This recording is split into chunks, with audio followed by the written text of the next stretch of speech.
to meet Theresa. She's pretty brilliant, and now I know everyone needs to meet Theresa. Everyone needs to be connected with this woman. It is rare. Forgive me for doing an introduction that will make you blush, but I'm going to do it anyway. It is rare to meet anyone with the level of heart and brains that this woman possesses. The intelligence and the care that Theresa embodies she's like an angel. And I know that anyone who is in the SCP who's on the line right now will support me when I say that this woman is remarkable, and we can all learn so much from her, not only in how she runs her own studio, but the advice she gives is so practical and so heart-centered and so smart. And I just know everyone who has contact with Theresa just walks away feeling a little better, which is why I'm so proud to welcome you here today, Theresa. So thank you. Thank you for that introduction. Wow.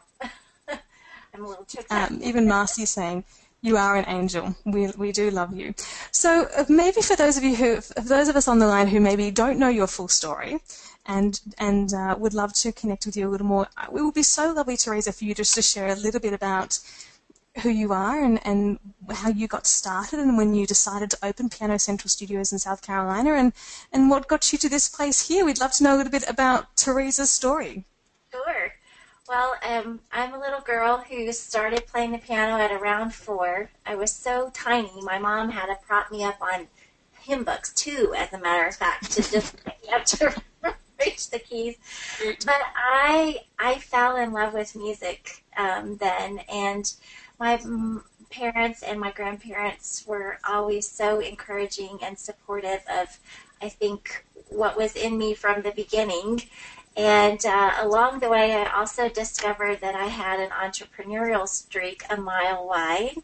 And I started thinking back when I was probably 10 or 11 years old that, oh, wouldn't it be so cool to have a music school on one floor and then live in an apartment above?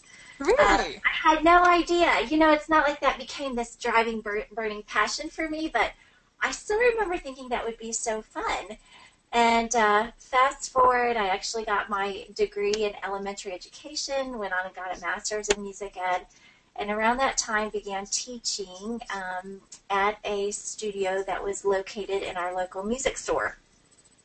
And after about 2 years, I was finished with my master's, and the director left. And the store owners asked me, this little 25-year-old, to take over. I really had no idea what I was doing, except that I knew I loved being able to make a difference. I really found that I was enjoying running things, and so that was way back in 1995. And I thought I was just going to do it for a little while. I thought I would run it for a little bit, and then, you know, children would come along and I'd stay home and all of that. Well, that's not what the plan was, obviously, because here I am, all those many years later, running a school that grew from about 80 or 85 students to over 600 now, our current enrollment. And I love what I do. So that's kind of the story of how I got involved at Piano Central Studios. And you have 3 beautiful boys as well. All grown up, almost. 18, 16, and 13. Yeah. Amazing. Just beautiful, just beautiful. And so Theresa is one of our team expansion mentors, and we're very fortunate. So Theresa, I mean, like in your role now, I mean, you're very fortunate to be able to, you know, work and collaborate and to mentor studio owners from around the world. I'm really curious for you, what would you say are the big trends that you see studio owners, maybe like the mistakes that they're making, and what are the kind of the big clinches that you see really move the needle for them? Like what do you see people doing differently that creates such momentum in their studios? I think a lot of studio owners like me get to a point of burnout. That's where I was 2 years ago, as a matter of fact, when I found the studio expansion program. I was doing a lot. I was doing some things fairly well, but a lot of other things not so well. So the burnout is a big thing that I see, and just getting in a program where you've got learning and resources and people who care about you, at Team Expansion and this wonderful, incredible group we have on Facebook. Oh my goodness, that's like one of the best bonuses ever. But that just that feeling that you're not alone anymore. I remember really vividly getting involved in the program, plugged into our community, and just realizing I'm not alone. And that was the start of a huge momentum shift for me. I would also say that I think a lot of studio owners, like myself, maybe didn't imagine their studios getting to the point where they are, or maybe they had a different idea of where the studio might end up, and so it was kind of a one-woman show or a one-man show, and so they've been doing everything themselves, and they don't have systems in place. And for me, and I know a lot of other studio owners who I've talked with and worked with, just getting those systems in place and processes and getting things documented, that's been huge. That's been huge. And I remember you saying recently, lovely one, that, the end of the year, the beginning of the year was always like, it's kind of like action stations, all hands on deck. And it's quite consuming. It's quite consuming, just trying to process everything. And then I remember you saying, like, you came to me and you were like, guess what? Like, I did it. And it was, like, fine. And it was almost just kind of like disbelief, or like, did I do it right? But like, it wasn't the stress levels. It was like, it's meant to be stressful. It's meant to be, why is this not stressful anymore? And how was that for you? I mean, that's a massive shift in your life. Oh, that was huge. So I run a music school. I'm based here in Greenville, South Carolina in the United States. And so our peak intake is probably in August and September, mostly in September. And so that means my busy season really started in June and didn't let up until the end of September. And I absolutely dreaded this time of year. Every year I dreaded it because I knew it was going to be like stress up to my eyeballs, long hours at my desk, not as much time for my family, and just anxiety and so much pressure.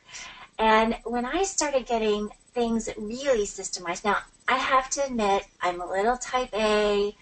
I was already somewhat organized before I found the studio expansion program, but taking it to a whole nother level and really learning what that planning and systemizing could mean, and then putting it in place. Chantel's right.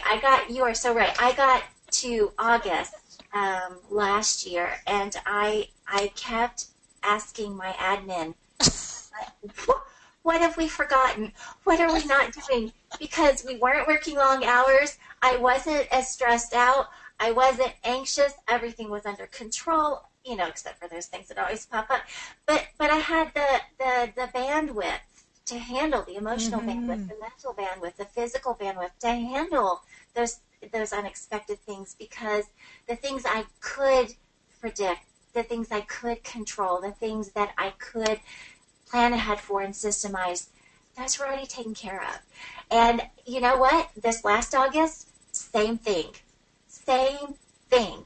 I had far less stress. In fact, it was even better this last year because I had continued to implement our processes and everything. So, yeah, wow. But pretty big. Yes. I mean, even alone, I'm sure for everyone who's kind of on the line, like, oh, God, I'd like some of that. Like, that would be really lovely. And so what would you like to help everyone here? Like, what would you say were kind of like maybe just one thing you did differently that really helped you to ease your workload in those crazy times? Two things that kind of went hand in hand. One is when I was at the Masterclass live, you worked us through a whole an annual, quarterly, monthly, weekly planning process. Yeah. I began to see that there could be a way to manage all of these things in a planned and purposeful way. So that was kind of the start. And then you introduced us to Trello, which I for, and you challenge us to start getting things down in a place where not just we had access, but even our team had access. And of course, Trello has all kinds of wonderful functionality to assign certain team members and put due dates and link documents and add attachments. And so, wow, finding that tool and then starting to really just plug in the systems on top of having a good planning process. Those were, you asked me for one, so I'm sorry I snuck in too, but no, the bonus. in the documentation, yeah, huge. Yeah, that's really brilliant. It's really brilliant. Because I think what happens is that, especially when the busy times happen, we're just trying to keep our heads above water. And I remember you saying something so wise to me. So you said to me something that along the lines of, you really adopted the philosophy of doing the big things first. So when you were planning things out, it's like, okay, what is the most important thing I need to do? And because we spend our life as firefighters often. It's like we're just trying to keep the blazes at bay. And when we shift that to being a little bit more purposeful, like that's when it's like, oh, okay. Yes. Yeah. And that was another thing that I learned from you and in the Studio Expansion program at that masterclass in particular was the importance of identifying what those big things are and then planning them out in such a way that I knew I could work on them. I knew when I was going to work on them, and that was my priority. And then it started to filter down into this is how I really strive to operate from day to day. I'm not perfect at it. It doesn't happen magically every day all the time, but more days than not, I'm sitting down looking at my list and going, okay, what is the one thing that I need to tackle first? And actually, I'm getting to a place now where I'm trying to plan out for the week to come. And wow, what a great feeling to wake up on Monday morning and not have that anxiety attack of, it's Monday, what do I have to get done? What's the most important thing to work on? It's kind of already planned out for me, and I don't really have to stress about thinking about it. There were literally times in the past that I would sit down at my desk and I would freeze. And this is not metaphorical. I mean, I would literally be sitting there staring at my computer and then looking at my planner and then looking back at my computer and feeling so overwhelmed that I couldn't even act. And so just learning how to do that planning and how then to put that into a systemized process has been huge, really huge for me.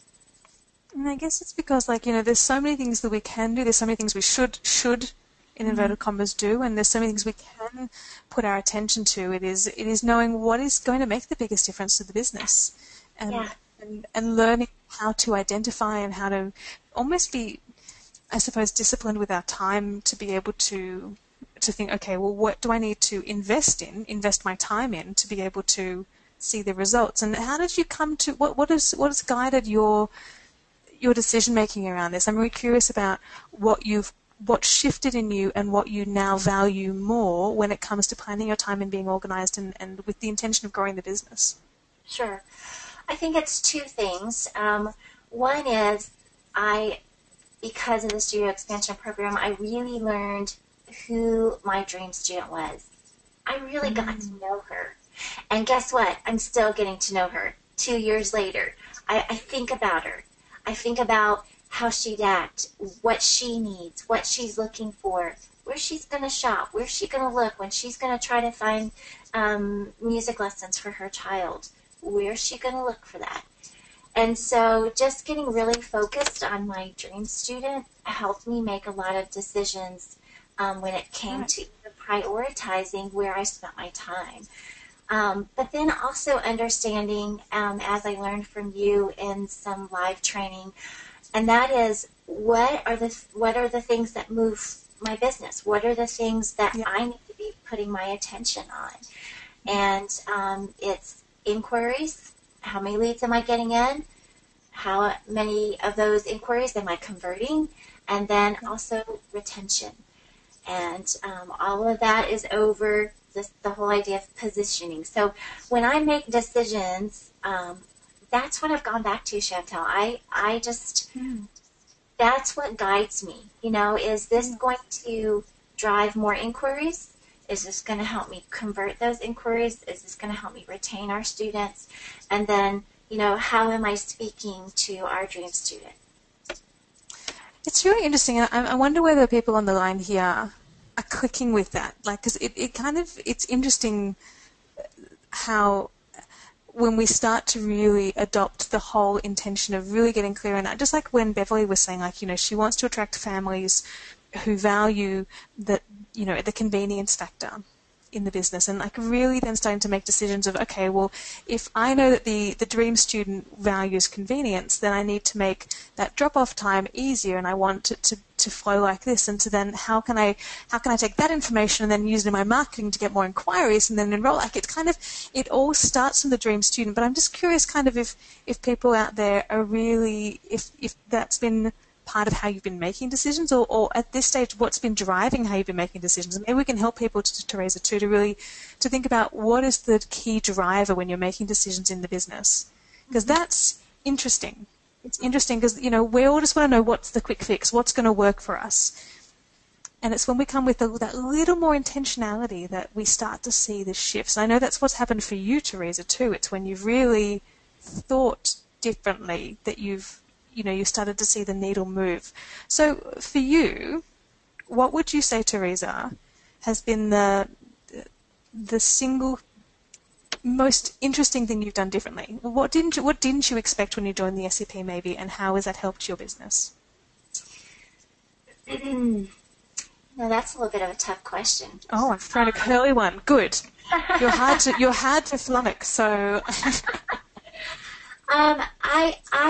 I think I would have to honestly say that getting into a good planning routine was the thing that I was not doing, certainly not doing well enough, and it really has been the thing for me that has made all the difference in the world.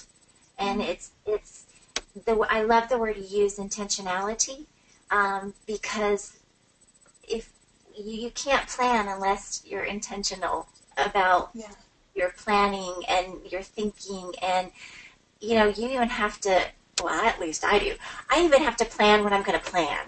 I mean, that's crazy, but I have a couple of friends, and we say, okay, it's time for quarterly planning, and what day of the week are you doing your quarterly planning? And then we'll chat about it afterwards. What are some of your goals, and what are some of your priorities, and how did you break that down? But that, honestly, the planning has. Now, kind of a simple answer, because a lot of the other things that I've learned in this youth expansion program feed into that whole planning process, because part of planning then is making those decisions and prioritizing and making sure that you're meeting the needs and wishes and wants of your dream student. But that has to be one of the things that was the biggest and most unexpected shift and change for me. It's so beautiful to see, and I know that, for me, definitely, I love planning. I like Post-it notes, I like Sharpies, and it gets me excited. But, it's just sometimes finding the time, like with 3 teenage boys and with running a business, and, how do you kind of find the structure and the discipline to be able to do it? I mean, that's kind of the tricky thing. Like, I know we have all the best intentions, but sometimes it just kind of gets away from us. Like, how do you kind of manage balancing everything and finding the time, and what motivates you to do that? For me, just blocking out that quarterly planning time and making sure that it's sacred. I don't let anything else, just like there are other things in our lives that we don't budge on. If we have a dentist appointment, we go to the dentist. If we have a doctor's appointment, we go to the doctor. There are a lot of appointments that we make for ourselves that we keep, and we don't let anything interfere with unless we are just desperately sick or dire emergency. And that's really how I've started to look at the planning. And the more I've done that planning process and systemized even the process and learned how to prioritize better and better, then I find I have more time for my family. I have more time for myself. Yeah. I can invest more in my studio in the ways that it makes sense for me to be investing in my studio, because I know what's important. I know what the priorities are. And I gain all of those benefits from the planning, and it's like exercising. It's hard to get started exercising. It's hard to stick with it, but once you do, how you feel so much better that you don't want to not do it. And that's, I kind of hate to say planning's like exercising. Maybe that wasn't such a great analogy. Well, it is. I think it is. It's about kind of, just showing up. It's about showing up. And Lindy's just written in something really interesting. She said, this is going back to that whole overwhelmed feeling. We're always feeling like we're just keeping our heads above water. We're always seeming to be saying, I could get more organized, more systemized if we just had the time. And she's asked, how did you carve out the time to just get this planning completed?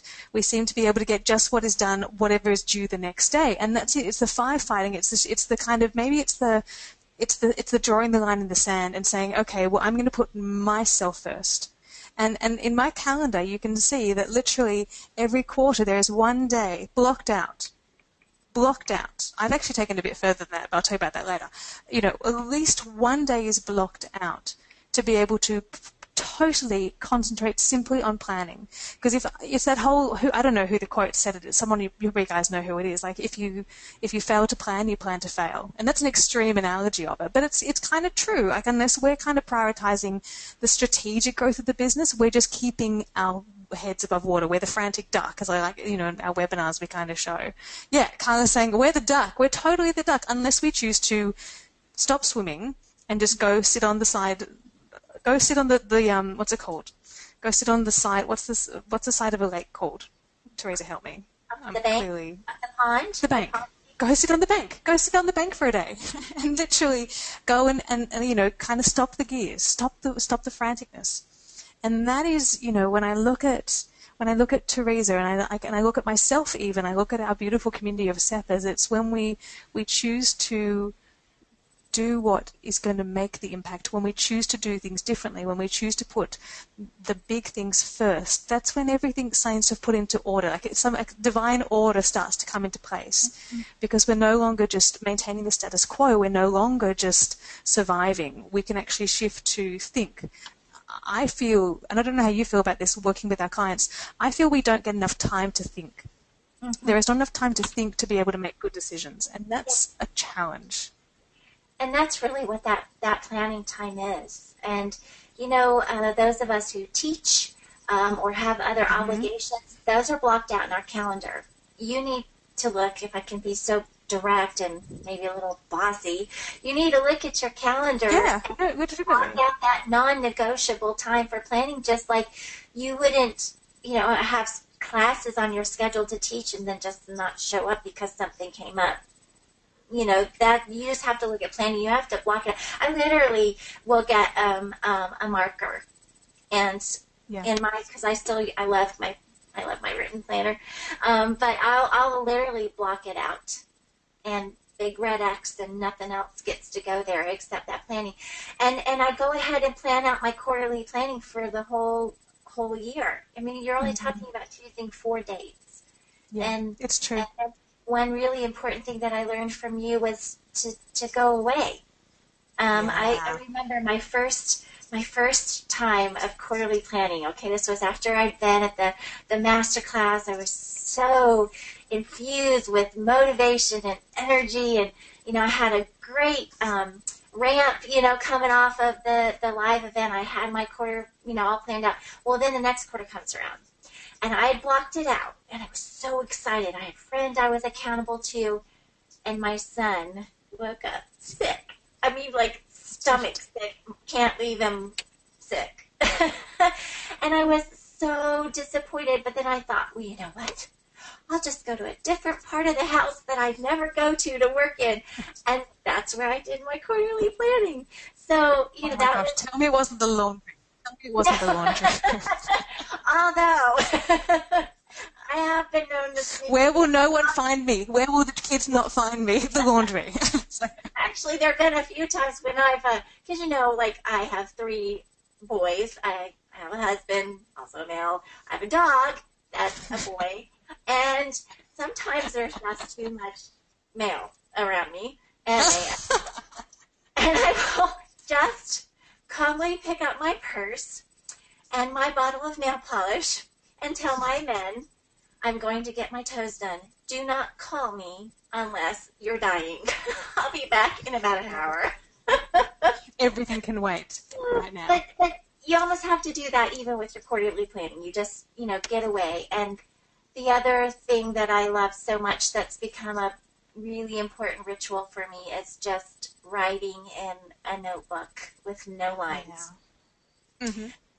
Mine's still real neat, that type A still comes out, but I'm not bound by the lines, and I get my markers, and I got a little color and a little creativity. So those, again, once you start doing that, and it nourishes your soul, it really does, just to have some time to think. And even if you just do nothing more than just everything that's bothering you, that's weighing on you, write it down. And then you can start to kind of organize it a little bit and plan it out, prioritize it. But yeah, it's once you do it once, you want to keep doing it. And then when you start to see the accumulating effect of that kind of planning and think time and me time, creative time, you won't let it go. No. And that's so when you come to Masterclass, you get a free ticket to Masterclass when you join the SCP, but you can come to Masterclass, and that's one of our rituals that we guide you through. We teach you how to do your quarterly planning from annual, quarterly, monthly, weekly.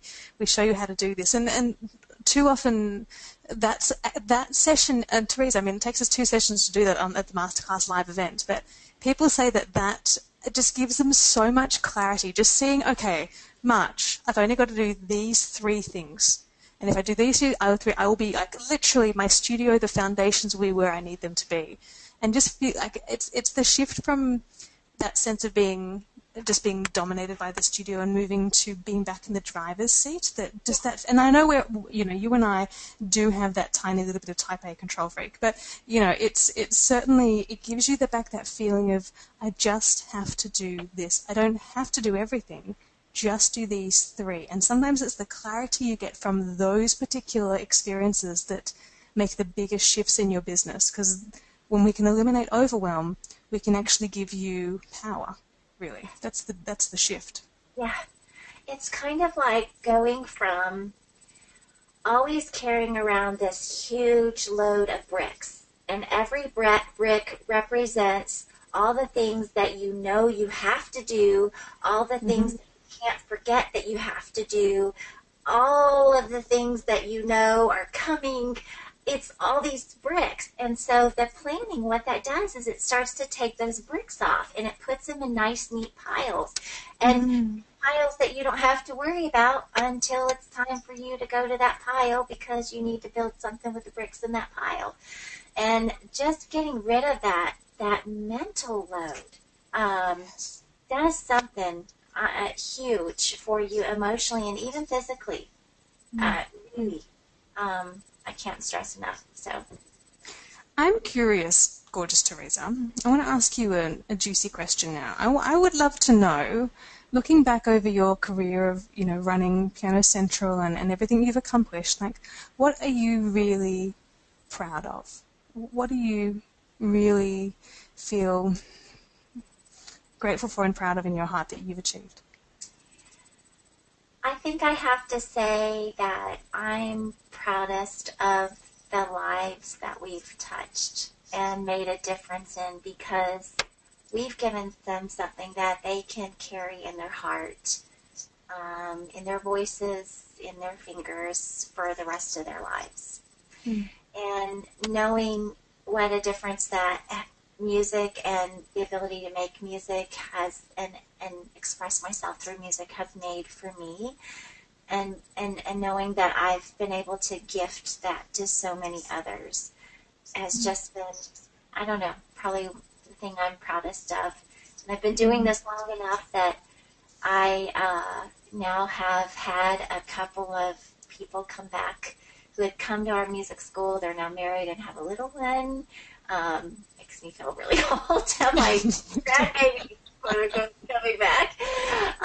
Or we have kids who, like, I just received in the mail the other day an invitation to a young lady's graduating recital, her senior recital, and we had her in kinder music when she was tiny, and she took voice lessons with us, and now just got this amazing career ahead of her as a singer, and we had a small part in that, or, hearing from a mom. I just ran into a mom about a month ago, and she said, our kids stopped taking lessons when things got so busy in high school, but I want you to know that just this past Christmas, my son asked for a keyboard so that he could continue just arranging and playing, and lovely. my daughter still, enjoys playing, and I thought, you know what, I've done my job.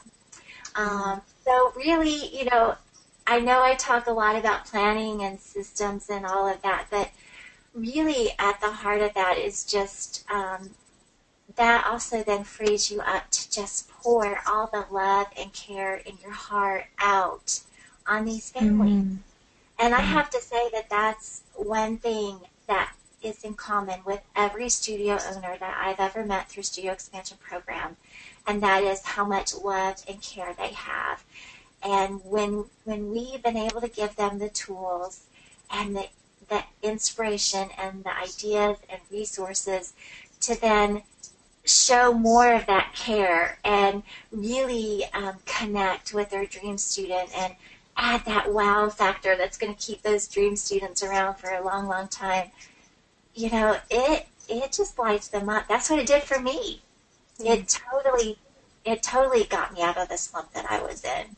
Burnout is real. I mean, it's quite. I mean, why do you think there is such in our industry? There is so much burnout, because I don't know if anyone on the line here is there or has been there, but it's quite devastating, really, how many studio owners get to that point of feeling like they still love the kids. That never really changes. I've noticed, which is beautiful. But the actual love of wanting to run the business anymore is.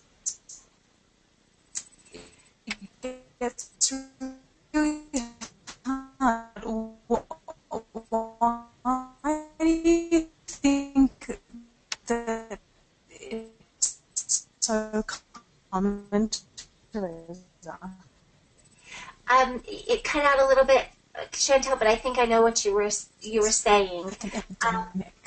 I think that we care so much, that we give so much, that we just give and give and give and give and give, and we don't take care of ourselves, and we get so busy in the studio and running the business that we just get to that point of burnout. We don't have ways to help ourselves handle the stress, and so. Hello. Oh, I'm still here. Let's see. There? Oh, I can hear you. Sorry, I'm not sure what happened. I can hear you perfectly. Okay. Well, great. Well, I'll keep talking. Doesn't matter if they see me or not, right? So what I was saying is we care so much. Are we good? We are. I think there was a little delay. Okay. I've taken my video off to hear up a bit of bandwidth. Okay. I think we should be okay now. Would you like me to take mine off as well? Up to you. I'm sure they prefer to see you, so it's much more fun to see your gorgeous face. Oh, well, thank you. Well, if it starts to cause problems, I can turn it off. But just when you get to that point that I think you're just emotionally and physically and mentally burned out. And then I think the other side of it for me was, when you run the business, you may have friends or a partner or a spouse who can kind of help, but there's nobody that really understands what it feels like to run the business except for other studio owners.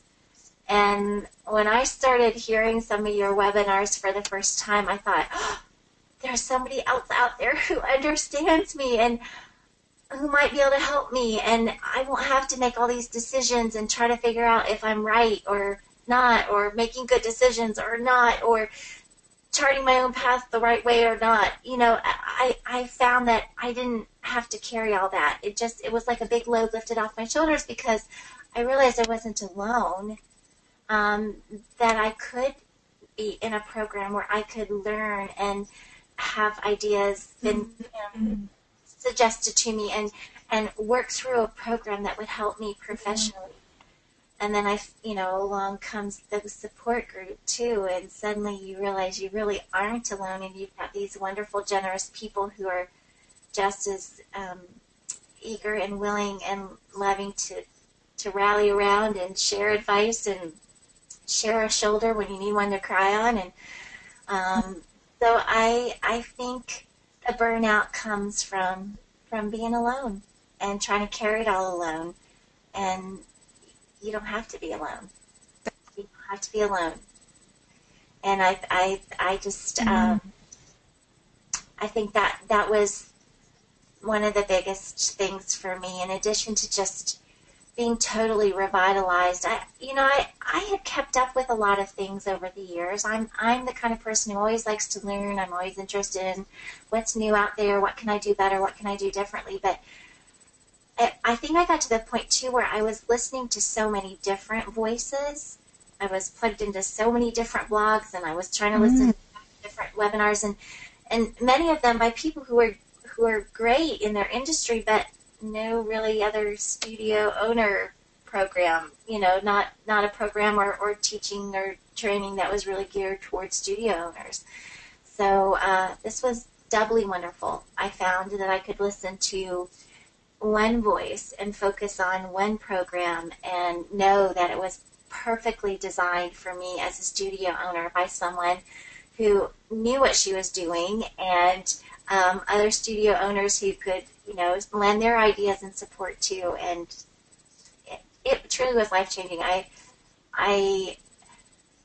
When I tell my story about that time of burnout, it's very hard for me not to get emotional, because I do love running my studio, but honestly, 2 years ago, I was at the point that I was ready to walk away. I just couldn't give anymore. I couldn't do anymore. And the studio expansion program came along, and it just gave me a new vision and a new energy and hope. That's really what it gave me, hope. That was the first step. And then as I started implementing the things that I was learning and seeing results and getting more excited, and I was feeling better, my studio was doing better, my teachers were feeling better, and all these great things were starting to happen. And then something else changed inside of me. I got my confidence back. And so that was kind of even the next level for me. Is I needed that hope. And then I found myself again and got my confidence back. And honestly, I know some people might say, well, Theresa, it's cheesy to say it was all because of a person and a program, but it was all because of you, Chantella, and the Studio Expansion Program, truly. You've done it all yourself. I mean, I think that praise needs to go where praise is due. You've worked hard and you've applied the content better than anyone I know. This woman knows the program better than I know it. Theresa helped, was my collaborator, and when we rewrote the program from scratch last year. And Theresa really has, on a fundamental level, been the embodiment of what this program does and what we strive to achieve here at Studio Expansion. And it's so devastating when I hear you talk about that time, Theresa. It legitimately breaks my heart, because to think someone like you, who is the most passionate educator, who is intelligent and gives so much and cares, had been burnt by the business that she loves. To be burnt by the business you love is utterly, utterly devastating. And when I kind of think about that on a broader context, I'm really passionate about arts education, and I think that so much of what we can look and hope to do as studio owners is, I just think all those kids you would not have reached if you had not pushed past the hard times, if you had not get a better way, if you had not been able to reconnect with your passion, reconnect with your spirit of running a studio and reclaim that direction. And I think of all of those kids, hundreds of students, Theresa, and probably thousands looking forward now, thousands of students who would not have had that exposure to education that you provide, and think of how they wouldn't have been impacted in their life. And really, that's what we do. I mean, really, I love when I start to think about, my gosh, how many people we've reached through what we do, and how can we help ourselves to be able to do that better. Every single child who walks through your door is the greatest gift, is the greatest blessing to be able to inspire and to educate, and it's a privilege. And Theresa, the fact that you were in a place of being almost ready to, throw in the towel, and I'd been there myself in my studio, and to know, well, to find that place in your heart, like, no, I'm committing to this. No, I got this. And just to know that you need a better strategy, a different plan, and it can start from there, and that is where everything shifts. And a lot of people are kind of saying here, yes, don't be alone. I get totally burnt out from being alone. Christine says, yes, I've gained my confidence back thanks to the SEP. Maddie says, I totally agree. It's my 4th year running my studio and I'm burnt out. I haven't even started the SEP yet, but I'm so excited, inspired, and motivated. It's actually helped me so much already. And this is, I think, so much a crux. It's almost like the turning point for people, Theresa, and I'm sure you agree that it's when we decide to know that as a career, it doesn't necessarily have to be this hard, and the struggle doesn't have to be so consistent as a studio owner. Absolutely. And I this is so a perfect opportunity for me to kind of run for a second with a word that you used, and that's the word strategy. You're right. It doesn't have to be hard, but you have to know and be using the right strategies. Yeah. And that was another really big thing that I learned in the studio expansion program and continue to apply and dig deeper into, and that's this whole idea of running a studio strategically. There are other programs, there are books out there, there are other things out there, and if you really look at them, they're about tactics.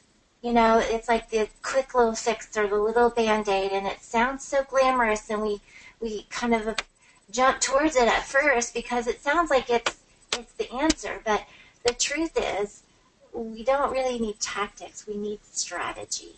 And that's what I really love about the studio expansion program. That's what made such a difference for me, is learning strategies. Mm-hmm. And then as I've had a chance to work with other studio owners as a member of Team Expansion, just watching them on whatever level they're at, wherever they are in their studio owner journey, whether they're just starting their studio or they're like me and they've been running it for 20 years, it's watching them get a hold of the strategies that we teach in our program and applying those, and then seeing the change, the transformation that happens as a result. Mm-hmm. I mean, I just get goosebumps every time we get to read yet another story, yet another testimonial about what operating your studio from a strategic point of view and a strategic position what a difference that's made. It's just incredible. It's quite remarkable. And what's so beautiful for us and the community, in fact, is that, we've been working, we're going into our 4th year of working with studio owners through the SEP and seeing the monumental shifts in their business. I mean, we know that it doesn't happen overnight, and we're not interested in that either, because we want to build really sustainable businesses. We want to take this really seriously. And so that's why that whole lifetime access thing, you may have heard me say it earlier today, that's not a throwaway line. Like, we really value that long-term commitment to growing a business, to doing what it takes, to getting the little things happening on a consistent basis every single day, because that's what adds up to real mastery. And we want your businesses to be thriving in 20 years from now. We want them to be, absolutely profitable and reaching a huge amount of students, and you to have a great lifestyle. They're the big things. And if we can continually keep our rudders pointed in that direction of what you define to be a successful, thriving studio, that's truly where we're going to see the shift. Placed actions, my original passion, and reminding myself to take time away to actually plan my steps in running the business and how to do it. So useful, thank you. Yeah. I mean, it's not rocket science, is it, Theresa? but it works, and that's what we care about.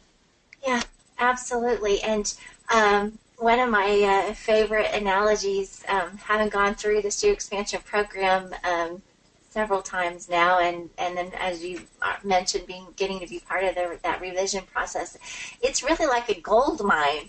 And that's what makes me doubly excited that it is lifetime access, because every time I go back into a set module, I find a new nugget. And I find nuggets of different sizes. Sometimes it's just a small little thing, but it makes a huge shift for me. Sometimes it's a really big thing. And I mean, you're talking to somebody who went through the program fairly thoroughly. Extremely thoroughly. The first time. Better than anyone I know. Better than anyone. So, when I say I find more gold every time I go back through the program, it's true. And that lifetime access is such a valuable thing. And not just because it's not just because it maybe helps you feel like, okay, I can take my time through the program, which is great. We want people to be able to go through the program at the pace that's appropriate for them and settle into the modules they need to settle into, and maybe come back to other modules they need to come back to. But I think the bigger thing is what you said, is we really want to promote people who are lifelong learners and know how to keep feeding themselves and taking care of themselves as studio owners. And a lot of that comes through, continually challenging yourself and continuing to get better at the strategic part of running your business and doing that planning and all of that. So, yeah. It's beautiful. It is absolutely beautiful. And I'm so privileged. So Theresa helps to deliver. You're even going to be hosting, I think, a couple of these calls. Theresa's Genius Zone is autoresponders. Her Genius Zone is autoresponders. So having the automated nurture emails that go out to inquiries and help to nurture them along towards enrollment is her complete. This woman is the master of that particular topic. And Theresa teaches that topic when we do live events. At our masterclass events, and she also will teach that module within the SEP. And so the lovely thing about the program now is that we've got so many people who are, so sophisticated at rolling this out in their studios that you can learn from. That's what I really love. It's like this is practical stuff. Like we're showing you how to do it, why to do it, and what's the best practice. And Theresa is, my gosh, she is at our side at every step of the way, which is just. We're so blessed to have you, Theresa. Thank you. Oh, I'm blessed. It's like a family. Our studio expansion community is really like a family. And as you were talking about what it's like to come in as a first-time sepper, it's kind of like being born into a family. And there's already all these older brothers and sisters who are a little further down the way. They're a little older. They know a little more. They've maybe experienced a little more in the program. And they're so excited to welcome, the new ones and to come alongside and just share and support and cheer on. And I've watched this happen, 4 or 5 intakes now, and it's just such a beautiful thing to see and to know that as you're coming into the program, you're not only getting this fantastic proven program that works. It works. It gets results like nothing I've ever seen in all the years I've looked and read and been to webinars and trainings. But you're part of this family, and you get to learn from each other and get advice and ideas, and it's a really open community. We share a lot. Good, bad, and ugly, and not ugly in that there's ugliness between us, but there are those days that we just need someone who understands to say, okay, here's my shoulder, Here's a It's tissue. real. Gonna It's be real, okay. and there are days when it's really hard. There are really hard days as a studio owner when you've got a parent attacking you, or maybe you've had a team member, do something that you would really have preferred them not to do, or, when you're just devastated that you've lost some students. Like these things, this is real, and you can't talk to your hubby about it all the time because, there's only so much he wants to talk about the studio. And, you can't talk to, the studio owner down the road. So having a place to have a voice is what we really value. We are anti-isolation because it's hard. It's hard to do that. You need to have your peeps. You got to have your business besties. And that's what we love about the SEP. It's like a whole tribe of business besties, of studio owner besties who are there with your back, ready to pull you up when you're down and say, you got this.